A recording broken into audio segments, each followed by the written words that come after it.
பொதுவாக நம் அனைவருக்குமே பாத்தீங்கன்னா செல்வ வளம் பெருகணும் அப்படின்றது நிறைய ஆசை இருக்கும். நம் செல்வ வளத்தை வீட்டுல நிரந்தரமாக வைத்துக்கணும் அப்படின்னா அந்த நிரந்தர தன்மையை குறிக்கக்கூடிய பகுதியே வாஸ்துவின் அமைப்பு படி தென்கிழக்கு.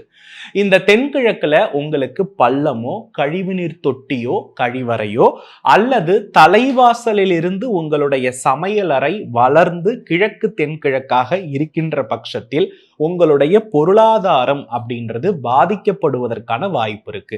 எவ்வகையில் பாதிக்கப்படும் என்றால் உடல் ரீதியான பிரச்சனைகளிலும் வட்டிக்கு நிறைய நீங்க கடன் வாங்க வேண்டிய நிர்பந்தமும் உங்களுடைய சிந்தனை தடுமாற்றம் நீங்கள் எடுக்கக்கூடிய முடிவுகளில் அனைத்திலையுமே ஒரு தோல்வி உருவாகக்கூடிய நிர்பந்தத்தை இந்த வாஸ்து அமைப்பு நமக்கு ஏற்படுத்துகிறது. இதிலிருந்து நீங்க வெளியேறணும் அப்படின்னா கட்டாயமா நீங்க மகாலட்சுமியினுடைய வழிபாடுகளை எடுத்துக்கிறது ரொம்ப ரொம்ப நல்லது. அப்படி இல்லைன்னா சகஸ்ராலிங்க வழிபாடு அப்படின்றது உங்களுக்கு நன்மையை கொடுக்கும்.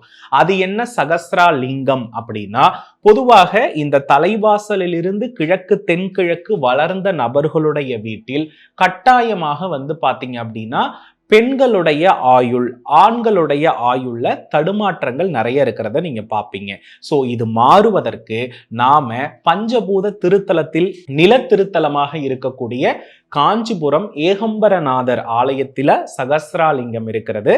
இந்த சகஸ்ராலிங்கத்தை நீங்க ரோஹிணி நட்சத்திரத்திலேயோ அல்லது கிருத்திகை நட்சத்திரத்திலேயோ சென்று தரிசித்து வரும் பொழுது உங்களுடைய தென்கிழக்கு பிரச்சனை சரியாவதற்கான பொருளையும் உங்கள் வீட்டில் செல்வ நிலை தேக்கம் என்பது ஏற்படுவதற்கான ஒரு வாய்ப்பையும் அது உருவாக்கி கொடுக்கும். ஆக தென்கிழக்கு பாதிப்பு இருந்தால் அதை சரி செய்கின்ற வரை நீங்கள் செல்வத்தை தேக்க முடியாது. அந்த செல்வம் வேறு வழியில் செலவாகி கொண்டு இருக்கும். அப்போ உங்க வீட்டுடைய தலைவாசல் இதுனா தலைவாசலை தாண்டி உங்கள் சமையலறை வளர்ந்திருக்கின்றது என்றாலே அது மிகப்பெரிய வாஸ்து பிரச்சனை. இதை சரி செய்வதற்கு இந்த ஏகம்பரநாதரும் அங்க இருக்கக்கூடிய சகஸ்ராலிங்கமும் உங்களுக்கு உதவி செய்யும். அதற்கான பொருள் வரவை உங்களுக்கு ஏற்படுத்தி தரும். அதற்கு பின்பு வாஸ்து ரீதியான நிலையில உங்களை சரி பண்ணிக்கோங்க.